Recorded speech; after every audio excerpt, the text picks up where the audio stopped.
السلام علیکم ورحمۃ اللہ۔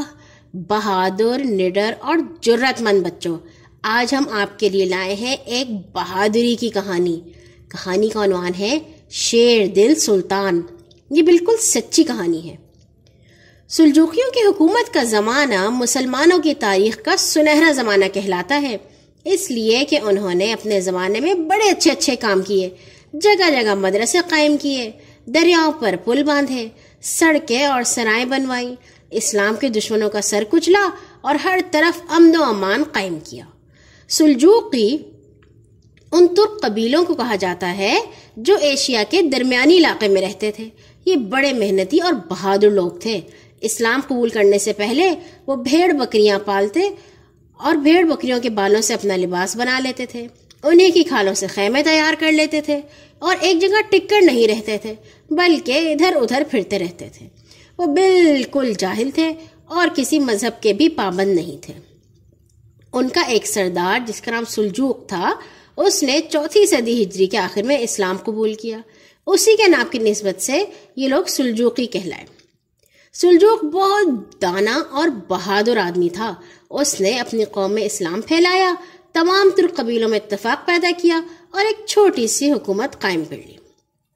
اس کے مرنے کے بعد اس کے ایک پوتے تغرل نے خراسان اور بہت سے دوسرے علاقے فتح کر لیے۔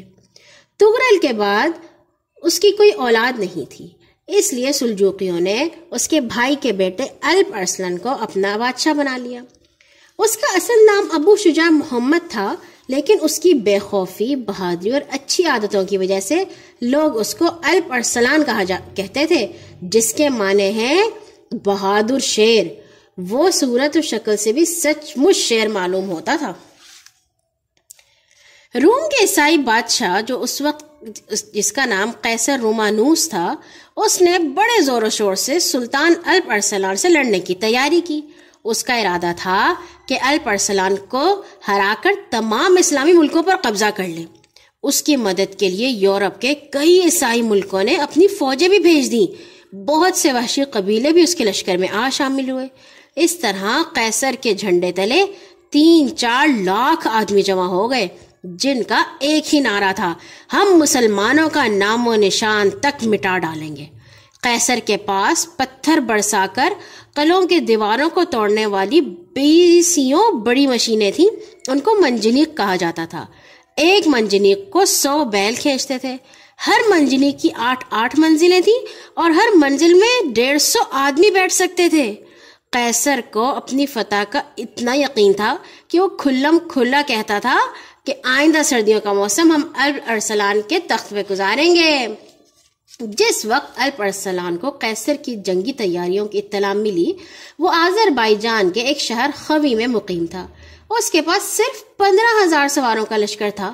قیصر اپنے زبردست لشکر کے ساتھ اس کی طرف بڑھتا چلا آ رہا تھا اور سلطان کو کسی دوسری طرف سے مدد بھی نہیں پہنچ سکتی تھی۔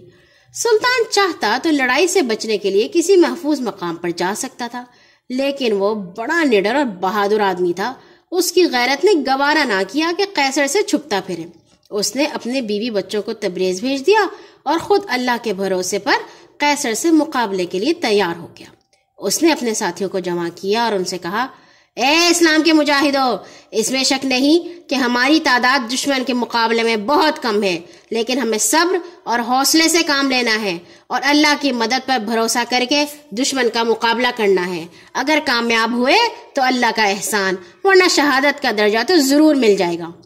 تمام لشکر نے آخری دم تک سلطان کا ساتھ دینے کا وعدہ کیا اور 15,000 کے اس چھوٹے سے لشکر کے ساتھ سلطان دشمن کی طرف بڑھا۔ دونوں لشکر آرمینیا کی شمالی سرحد کے قریب ملازگرد کے مقام پر ایک دوسرے کے آمنے سامنے ہوئے۔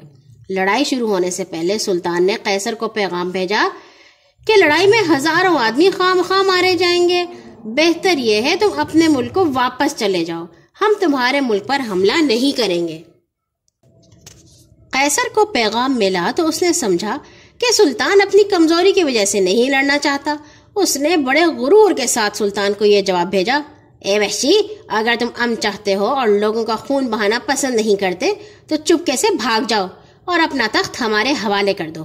سلطان کو قیصر کے جواب پر بہت غصہ آیا اور وہ اسی وقت لڑائی کے لیے پوری طرح تیار ہو گیا، لیکن لشکر میں شامل ایک عالم نے اس کو مشورہ دیا کہ کل جمعے کا دن ہے، دنیا کے تمام مسلمان آپ کی کامیابی کے لیے دعا کریں گے، اس لیے کل لڑائی شروع کریں۔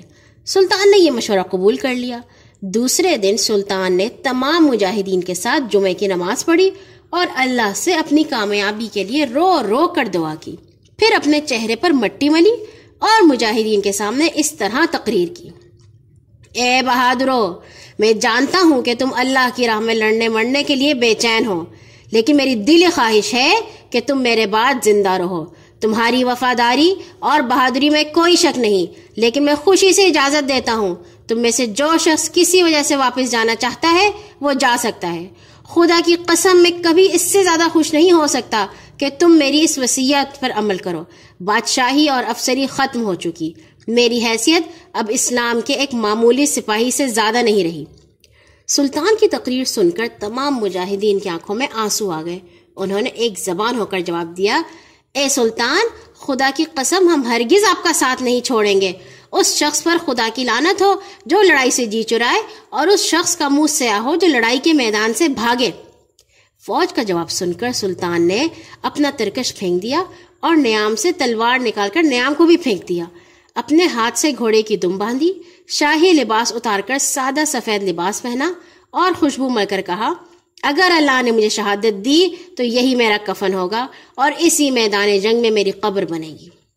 یہ دیکھ کر مجاہدین کو سخت جوش آیا اور وہ اللہ اکبر اور یا اللہ کے نعرے لگاتے دشمن کی طرف بڑھے، لیکن سلطان نے ان کو رکنے کا اشارہ کیا۔ جب وہ رکے تو سلطان گھوڑے سے اترا، پگڑی سر سے اتاری اور سجدے میں گر گیا۔ تھوڑی دیر بعد سجدے سے سر اٹھایا اور ایک بار پھر ساری فوج کے ساتھ بڑی عاجزی سے اپنی کامیابی کے لیے دعا مانگی۔ اس کے بعد سلطان اٹھا اور گھوڑے پر سوار ہو کر بجلی کی طرح دشمن پر ٹوٹ پڑا۔ قیصر کا لشکر بھی لڑائی کے لیے سخت بے تاب ہو رہا تھا۔ دونوں فوجوں میں اس گھمسان کی لڑائی ہوئی کہ ہر طرف خون کے دریا بہنے لگے۔ سلطان نے اپنی فوج کے کئی سو تیر اندازوں کو کمان کی شکل میں ہو کر رومیوں پر تیر برسانے کا حکم دیا۔ انہوں نے اس شدت سے تیر برسائے کہ رومیوں کی اگلی صفیں پیچھے ہٹنے پر مجبور ہو گئیں۔ ادھر قیصر دھوپ کی تیزی سے گھبرا گیا اور کچھ دیر آرام کرنے کے لیے اپنے خیمے کی طرف پلٹا۔ رومیوں نے جب شاہی جھنڈے کو پیچھے ہٹتے دیکھا تو وہ بدحواس ہو کر بھاگنے لگے۔ قیصر نے اپنی فوج کا یہ حال دیکھا تو اپنے خاص دستوں کو ساتھ لے کر پھر میدان جنگ میں آ کھڑا ہوا اور قدم جما کر لڑنے لگا۔ لیکن مسلمان اس جوش سے لڑ رہے تھے کہ رومیوں کی ان کے سامنے کچھ نہ چلی اور وہ جلد ہی بے بس ہو گئے۔ مسلمانوں نے قیصر کو زخمی حالت میں گرفتار کر لیا۔ اس کے ساتھ ہی تمام رومی بھاگ کھڑے ہوئے اور سلطان کو عظیم الشان فتح حاصل ہوئی۔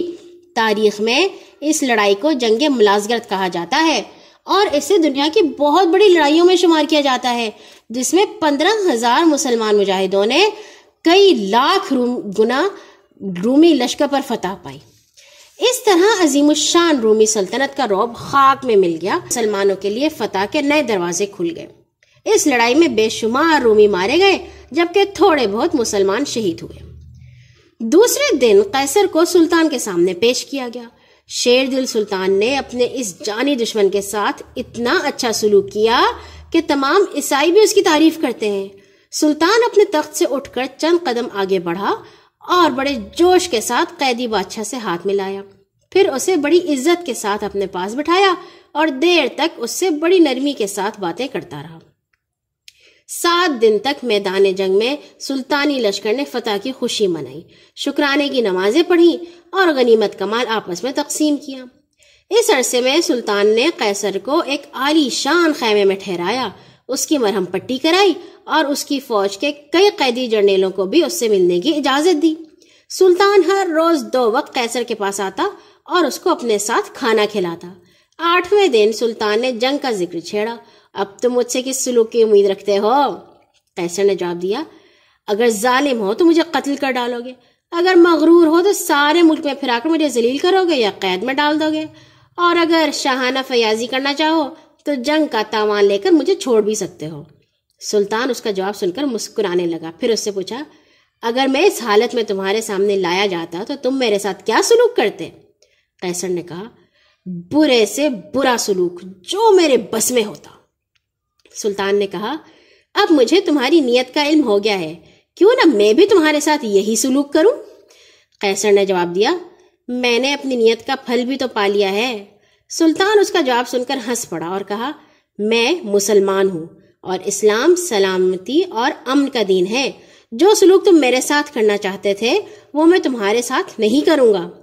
پھر دونوں میں دیر تک دوستانہ گفتگو ہوتی رہی، جس کے نتیجے میں ان شرطوں پر 50 سال کے لیے صلح کا معاہدہ ہو گیا کہ قیصر سلطان کو 15 لاکھ دینار جنگ کا نقصان پورا کرنے کے لیے دے گا اور ہر سال 3,60,000 دینار دے گا۔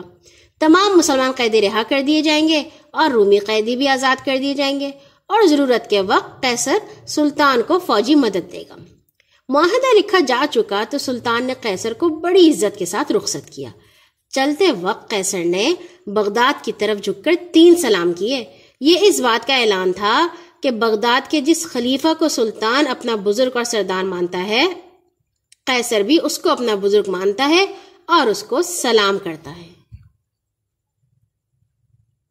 اچھا بہادر بچوں، اللہ تعالی ہمیشہ آپ کے دل میں بہادری اور جرت پیدا کر کے رکھے۔ کل آئیں گے ایک نئی کہانی کے ساتھ۔ اللہ حافظ۔